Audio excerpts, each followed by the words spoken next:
ভাগ্যিস কাল ডাকাতগুলো এলো বলো, তাই না? সেটাই ভাবছি, ডাকাতগুলো এলো না তাদেরকে ডাকা হয়েছিল ঝাঁপি? কি?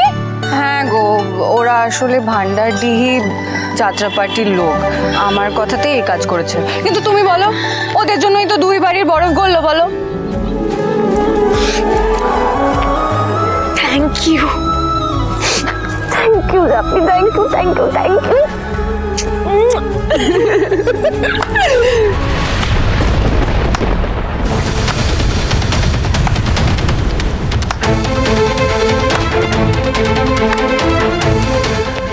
তাহলে ঝাঁপি, এই ডাকাতদের কেসটা পুরোটাই একটা গল্প ছিল, তোর প্ল্যান।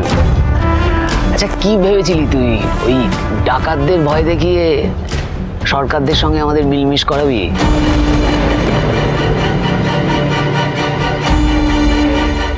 এত বড় আসপর্দা তোর, তুই আমাদেরকে বোকা বানাস। তোকে কোনো কিছু বিনিময়ে আজকে ছাড়বো না বলে দিলাম। পিলু চল। দাদা, দাদা শোন। জাপি, জাপি এবার কি হবে রে জাপি? সব কিছু তো কেমন এলোমেলো হয়ে গেল। কি করবি এবারে তুই? হ্যাঁ, দেখছি কি করবো? চলো। একবার স্প্যামটা চেক করে ছাপিকে দেখুন, আমার মনে হয় প্রত্যেকটা mail- কৈফিয়ত দিতে হবে, প্রত্যেকের সামনে বলতে। একটা কথা বলবি না তুই। চুপ। চঞ্চল, কি হয়েছে? ষড়যন্ত্র হয়েছে বাবা। ছাপি আমাদের প্রত্যেককে ঠকিয়েছে। আমাদের প্রত্যেকের গলে না ঝাঁপি বলে বলে এইভাবে চড় মেরেছে। কেন?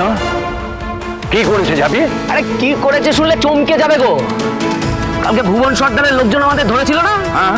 তারপর মুক্তিপঞ্চে আমাদেরকে ওদের ডেরায় নিয়ে গেল, কপালে বন্দুক থেকে আমাদেরকে দিয়ে ওই রকম বিশ্রী ভাবে নাচালো।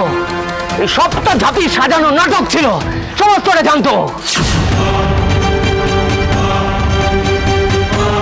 ভুবন সর্দার বলে শান্তিনিকেতনে কোনো ডাকাতি নেই, ওরা প্রত্যেকে একটা যাত্রা পার্টির লোক, বুঝতে পেরেছো? আর এই পুরো গল্পটা আমি নিজে কানে শুনেছি। ঝাঁপি কাসাই আর নীলুকে বলছিল। ঝাঁপির যদি ক্ষমতা থাকে ঝাঁপি সবার সামনে বলুক যে আমি একটা মিথ্যে কথা বলছি, বলুক।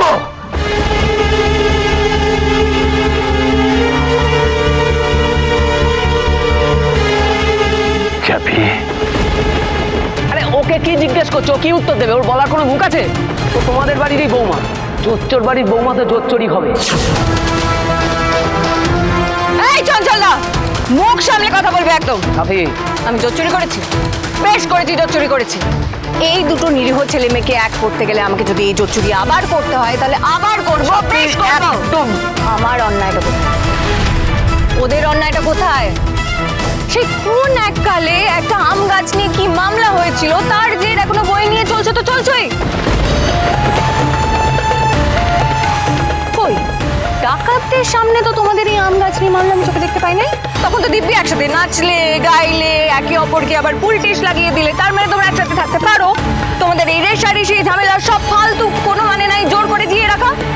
আর তোমাদের এই ঝামেলা রেশারেশির জন্য এই দুটো ছেলে মেয়ে যে এত কষ্ট পাচ্ছে তার দিকে কারোর চোখ নাই, হুঁশ নাই। ছাপি লক্ষ্মী ঝাঁপি প্রতিদিন সন্ধে 6:30টায় স্টার জলসায় ও জিও হটস্টারে।